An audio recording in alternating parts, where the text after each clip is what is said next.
За сайн байцгаана уу залуучуудаа. За манай цувралын маань 2 дахь дугаар эхэлж байна. За бид нар энэ удаагийн дугаартаа бол Toyota-гийн машиныг түр канселдаад Nissan-ы машин руу орсон байгаа. За Nissan-ы машинд ямар машин бэ гэхээр бидний сайн мэддэг Patrol Y61.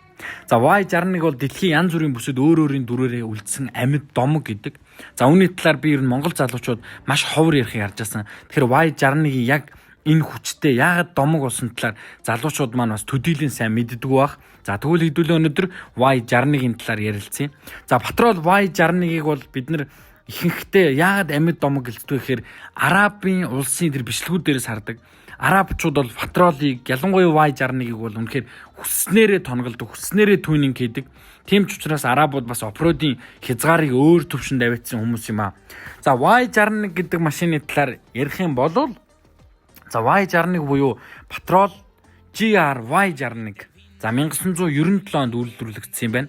За оноор ярих юм бол одоогийн 28 настай залуучуудтай чацуу гэсэн үг. За барууны зах зээлд 1997-оос 2010 оны хооронд үйлдвэрлэгдээд ерөнхийдөө зогссон юм байна. Гэхдээ зогсохдоо энэ зөвхөн барууны зах зээлд зогссон юм байна. За үргэлжлүүлээд Австралид 2016 он хүртэл үйлдвэрлэгдсэн. Гэхдээ ихэвчлэн дизель загвар нь үйлдвэрлэгдсэн. За тэгээд 16 он хүрээд зогссон гэсэн ч үгүй юм байна. Ялангуяа үргэлжлээд ойрхон дорнд болон Африкийн зах зээл 2019 он хүртэл үргэлжилж үйлдвэрлэгдсэн юм байна л да. Тэгэхээр энэ машин маань яасан бэ гэхээр хүмүүс ерөөсөө Patrol Y61-ийг ерөнхийдөө зогсоохыг хүсээгүй гэсэн үг.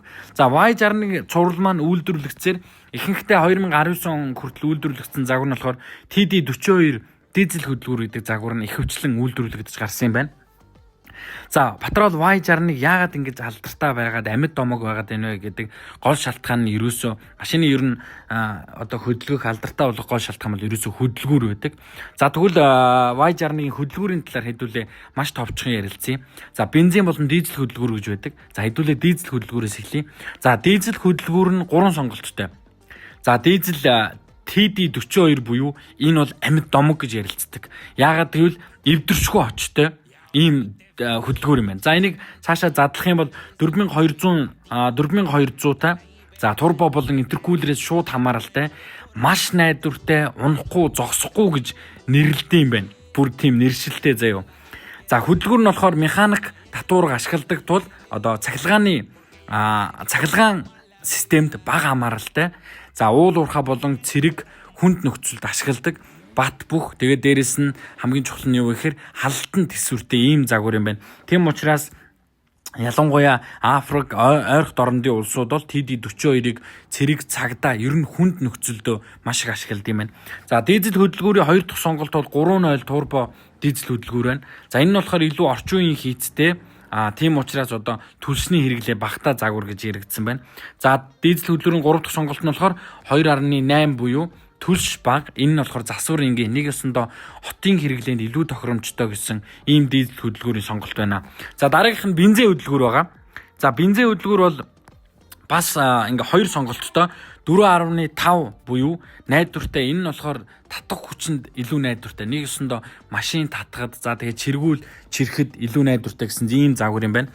За бензиний болохоор одоо хамгийн алдартай хөдөлгүүрийн төрөл нь юу гэхээр 4.8 буюу 4800 литр хамгийн хүчтэй хөдөлгүүр юм байна. За энэ хөдөлгүүр бол одоо бидний нөгөө арабуудад ашиглаад байгаа одоо нөгөө элсэн дээр орилоод байгаа загварууд ч юм байна л да. Ихэнхдээ бол энэ хөдөлгүүр бол арабад маш алдартай. Арабууд ихэнхдээ уралдаанд ашигладаг түүнинг хийхэд хялбар ийм мотор юм байна. Тийм учраас Patrol Y61-ийн бензин 4800 дизель TD42 буюу дизель 4200 энэ хоёр загвар бол үнэхээр алдартай юм байна. За тэгээ хамгийн хүчтэй хөдөлгүүр нь бол мэдээж бензин 4800 юм байна. За ихэнхдээ Монголын нөхцөлд бол ер нь хараад байхад TD42 буюу одоо дизель 3.0 ийм хөдөлгөөрүүд Монголд их байдаг.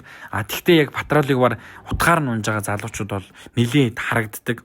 За тэгээд Патрол Y61 маань ялангуяа ойрхот орнодод бол цөлийн хаан гэж нэрлэгддэг юм байна. Цөв элсэн цөлд тэгээд хүнд нөхцөлд ашигладаг учраас эвдэршгүй очтой. За тэгэл тэр хүмүүс бол ер нь баг сервис хийхгүй дээ. Тийм учраас Патрол Y61 өөрөө ийм алдартай болсон машин юм байна. За Африкт бол ихэнхдээ цэрэг цагдаа хүнд нөхцлөөр ашигладаг учраас ер нь унтрахгүй тэрэг гэсэн нэртэй юм байна.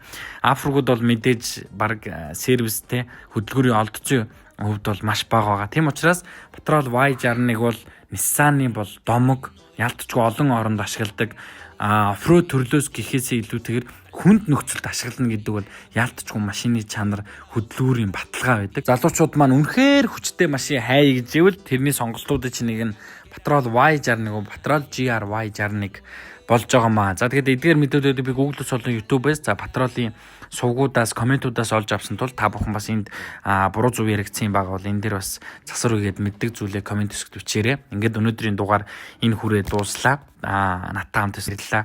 Патрол Y61 бол ялтчгүй домог гэдгийг та бүхэн бас үргэлжлүүлээд YouTube-ээс үзээрэй.